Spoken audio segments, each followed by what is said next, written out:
Again once again we have 1 raise power infinity form, isn't that? ठीक है, दोनों question चलिए जल्दी से सॉल्व करते हैं। पहला क्वेश्चन आपने देख लिया होगा, as x approaches infinity x minus 3 upon x plus 2 raise to the power x.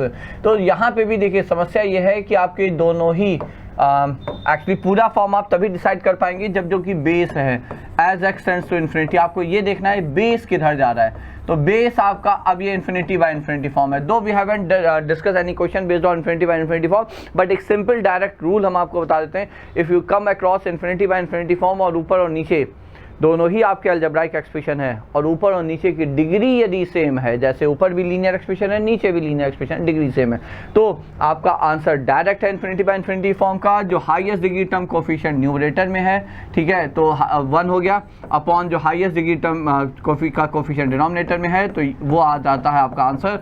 सो आप ये स्टेटमेंट कभी भी नहीं भूलिएगा, ठीक है। मिस कर गए तो एक बार वापस से जल्दी से रिवर्स रिवाइंड करके आप इसे सुन लीजिए और कभी भी नहीं भूलेंगे, क्योंकि आप मान के चलें जब भी infinity by infinity form and you have algebraic expression and you have infinity by infinity form, you can always assume और आप you will always almost find that the degree of numerator and denominator will match, so you can write the answer directly. Okay, so ये हो गया, तो ये हो गया 1 raise power infinity form. अब बात सिंपल सी है, कई क्वेश्चन हम लोग कर चुके हैं, एक्स टेंड्स टू इन्फिनिटी, हम क्या करेंगे 1 plus x minus 3 upon x plus 2 minus 1 raise to the power x.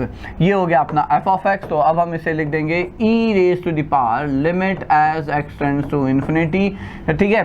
1 plus f x 1 by f x e हो गया, वो तो हो गया। अब बचा एफ एक्स, तो अब जब आप एलसीएम लेंगे तो एक्स एक्स कैंसिल हो जाएगा, ये हो जाएगा minus 5 x upon x plus 2। बताइए बच्चों, फिर से उसी स्टेज पे आ गया, एक्स टेंड्स टू इन्फिनिटी, ऊपर नीचे सेम डिग्री का एक्सप्रेशन, लीनियर। तो आंसर क्या है, जो न्यूमरेटर के हाईएस्ट डिग्री टर्म का कोफिशिएंट है -5 और डिनोमिनेटर हाईएस्ट डिग्री टर्म का कोफिशिएंट है 1, तो -5 upon 1। So answer is e raise to the power -5 and you have this answer as the C option, so that's the correct one here. Okay, now isn't that bit more direct and simple? X tends to 0, 1 plus fx आपके सामने direct है 1 by fx, तो ये हो गया आपके सामने यहाँ पे fx। तो यदि हम इसे लिखें तो ये हो जाएगा limit as x approaches 0 1 plus fx raise to the power, तो ये हो गया 1 by fx, ठीक है, इंटू fx, और fx है आपका a time sine bx upon cos x, ठीक है, into 1 by x, that's it, ठीक है। तो ये हो जाएगा e raise to the power limit as x tends to 0, because ये तो ई हो गया, ठीक है। साइन एक्स बाई एक्स 1 हो गया है ना, तो बचा ही क्या, तो राधा साइन बी एक्स है। ओके, तो बी से मल्टीप्लाई डिवाइड करना पड़ेगा, तो sine t by t, t है यहाँ पे b x, so sine t by t is how much, sine t by t is 1, तो ये हो गया आपका यहाँ पे बी इंटू एक्स है। ओके, सो दैट्स 1, तो बचा a into b upon cos 0 which is 1, तो ये हो गया आपका whatever it is, so e raise to the power a b, I am sorry, ठीक है, e raise to the power a b, which one, again c option is the correct option. So those were other 2 question based on 1 raise power infinity form बच्चों।